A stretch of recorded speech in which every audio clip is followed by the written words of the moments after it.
Hello guys, how's it going? My name is Dalaran, and we got, I think, what looks like a last batch of potentially updates for classes and some of the system changes going into patch 9.1.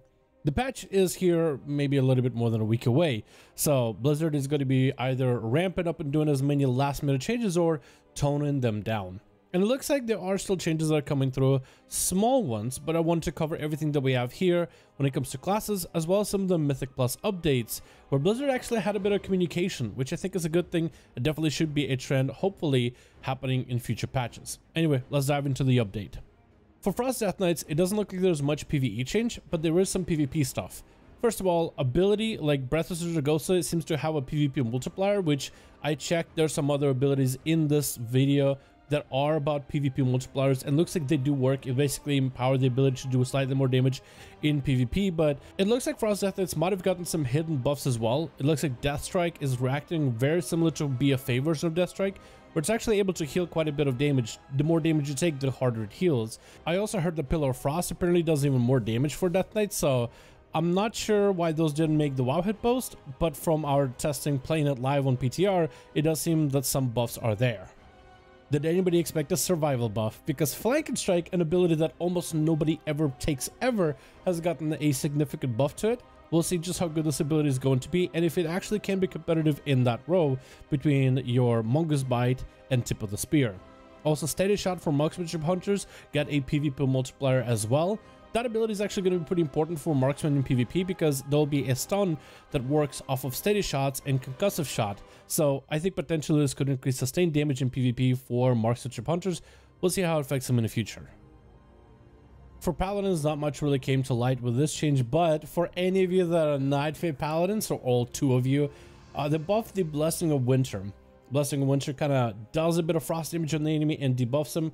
It looks like it'll work off of versatility now, or there's some kind of a modifier to it, which does look like a very, very slight buff. I wonder if that's actually going to mean like maybe the ability will be kind of okay in Sims. There was a legendary that also buffed some of these effects of Covenant abilities, so we'll see how that plays out in the future. Then for rogues, we got very minor updates. Outlaw Rogue Sinister Strike is going to do slightly more damage in PvP. I tested this. Guile Charm is going to last a little bit longer. But then they did something interesting for Subtlety, where their Smoke Bomb will actually only have a 2-minute cooldown, where Assassination and Outlaw will have a 3-minute Smoke Bomb. Shiv also got changed up a bit, which this is a really good change. Shiv baseline de-enrages the enemy. You don't have to have a poison to apply the de-enrage effect. Instead, your numbing poison will now actually debuff the enemy, so the casting goes from 15% slower to 25% slower, which is extra utility that rogues can bring into PvE groups and potentially even use it in PvP, which I think makes it a better change for Shiv, because now it can be used more readily, and it gives you choices of which poisons you might want to run in case like you need a slow for your tank inside of Mythic Plus dungeons or something. Before we dive into the swath of the M Plus changes for the 9.1, they added a way for you to downgrade your Mythic Plus keys in Oribos. So when you first loot your loot from your vault, you also will get a keystone as well.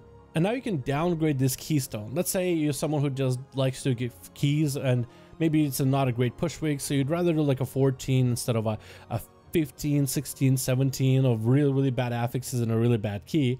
So next to the Great Vault, there'll be a vendor called Ta Soup, I think his name is, and he'll actually downgrade your keystone. For example, my mage's keystone is the other side 14, and he'll actually downgrade it to a 13. And you can keep downgrading your key all the way to a 2 if you want to, which I think is a nifty little feature added into patch 9.1. Then we got some Mythic Plus changes, as Blizzard is continuing to nerf affixes slightly. And then there was a little unnerf that happened earlier in the week, but it still, I think, will amount towards a more nerfed version of the affix, particularly being necrotic. So take a look at some of these changes. Raging has gotten nerfed slightly. When enemies enrage, instead of doing 100% more damage, it'll be 75. So 25% of that enraged damage is cut, which is, I think, going to be quite significant, especially for those groups that don't have a de-enrager class. When you're pushing for higher keys, you definitely want like a Boomkin, a Rogue, or a Hunter, just somebody to have a de-enrage effect on those powerful elite mobs that will become real troublesome if you don't de-enrage them. But if, let's say, your group doesn't have it, try to get 14s, 15s done, having mobs enrage, at least they're not going to completely dumpster your tank in the process. And also no one likes bolstering and the health that the bolstering enemies get, but if you do end up kind of going a little out of control with bolstering, at least enemies won't have nearly as much health, so that's also another nice nifty nerf. Blizzard also earlier in the week nerfed Necrotic on BTR, and then they kind of unnerfed it with a bit of a caveat. And they actually explained exactly why they unnerfed Necrotic and what they didn't like about that affix. In the blue post, they state that Necrotic is a little bit too oppressive, especially for tanks. It's a lot of pressure on a tank, and even might force some tanks to need to play Kyrian, because the Kyrian potion that you get from your steward actually removes Necrotic, which is a massive boon when you want to be able to deal with that mechanic quite easily. To make Necrotic more manageable, Blizzard unnerfed Necrotic except for elite enemies, something that are called lieutenants. So mobs that are lieutenants in Mythic Pluses, those guys will have every other swing stack a Necrotic on your tank because these mobs are immune to crowd control. But mobs that don't have any lieutenant or elite specification, mobs that can be CC'd with AoE stuns or slows and just kited around completely, those guys will be able to stack up their effects. But this does offer an interesting approach where if you cannot deal with a mob and the mob is going to do damage, there's not a lot you can do to stop the damage going out, then Necrotic isn't going to punish the tank super heavily. But if there are mobs that can be CC'd, can be stunned, can be blinded, can be frozen, can be polymorphed, then the group should utilize all the toolkits in order to help the tank deal with the Necrotic debuff. Which I think is an interesting way of putting it, but also I'm very glad that Blizzard decided to go to the blue post and explain why they did it. I think that's something that they were doing towards the end of BFA, and they were doing a bit of that at the beginning of Shadowlands in the alpha and the beta, just explaining some of the reasons as to why they were doing X or Y change. And I really think that should continue going forward. I like the idea of Blizzard just adding a little bit tidbit on the side every time there's some kind of a major or minor change, why they made a change towards a certain class or a certain mechanic, because I think it just gives the community a little bit more of insight as to why they're doing it. So the Necrotic change with the explanation makes more sense, but if you were to just put up, okay, certain mobs stack Necrotic fast, others don't, it really falls onto people that are making YouTube videos, for example, to explain as to why potential Blizzard might be doing X change or Y change. But them actually adding like a blue post, just a tidbit as to why they feel like doing it, maybe like, even if, let's say some class gets buffed, some class gets nerfed, just having some sort of explanation as to why this class got nerfed or that class got nerfed or a certain ability got bumped up in damage while the other got bumped down. I feel like just helps players understand kind of where Blizzard is approaching the class design from. Just seeing buffs and nerfs doesn't really help in that regard. Lastly, we have Tezavesh Hardmode Dungeon. It was found out exactly how to unlock Hardmode Dungeon, and it looks like Hardmode of Tezavesh not only offers extra mechanics and harder mobs to fight, but also better loot.